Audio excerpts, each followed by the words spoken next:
I'm U.S. Attorney Janine Ferris-Pirro, and we are working to make D.C. safe and beautiful. Protecting this district is our priority. Now, here's what we tackled this week. Sentences of note. A 29-year-old man was sentenced to 9 years for distributing hundreds of thousands of lethal fentanyl-laced pills in D.C. that he purchased and brought back from California.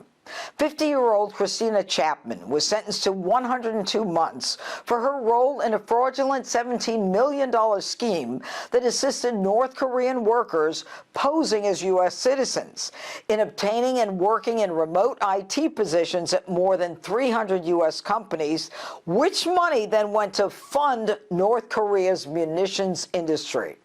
Corporations take note.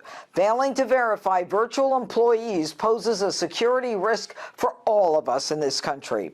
And a 68-year-old man was sentenced to 11.5 years for real estate fraud, where he forged the signatures of several homeowners, including an elderly person, to obtain their property, and in doing so he generated $850,000 in fraudulent loans. A 57-year-old Key West, Florida man was sentenced to 30 months for a gun-running operation that illegally exported firearms to Haiti. A 35-year-old former Chinatown Walgreens manager sentenced to over 12 years in prison for a series of inside-job armed robberies. And as it relates to pleas and convictions, Sean Hopwood, a former bank robber turned Georgetown law professor, was convicted of assaulting his wife. The defendant paraded around as a reformed criminal, but continued with the lowest kind of crime, repeatedly beating a defenseless woman and the mother of his children.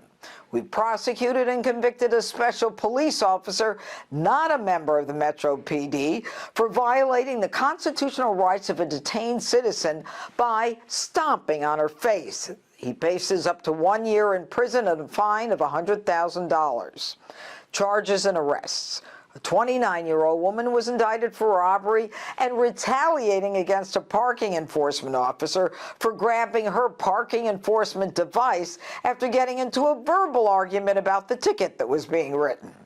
And as part of the Make D.C. Safe and Beautiful initiative, a 39-year-old convicted felon was charged with unlawful possession of a firearm. Officers recovered a Glock 27 .40 caliber pistol loaded with 13 rounds of ammunition. In another bag on the floor, officers discovered more than $78,000 in cash. A 44-year-old woman charged with assaulting an FBI agent in an effort to impede the transfer of an alleged international gang member to ICE custody. Also this week, my office unsealed a forfeiture action against approximately $2 million in digital currency connected to a Gaza-based money transfer business that was financially involved in supporting the terrorist organization Hamas. The forfeiture action is an example of how diligently my office works to prevent any actions from taking place that support terrorist organizations. We deal with the pain and trauma that victims experience at the hands of criminals. Our job is to represent you, and we are doing our best to do just that. Thanks for watching.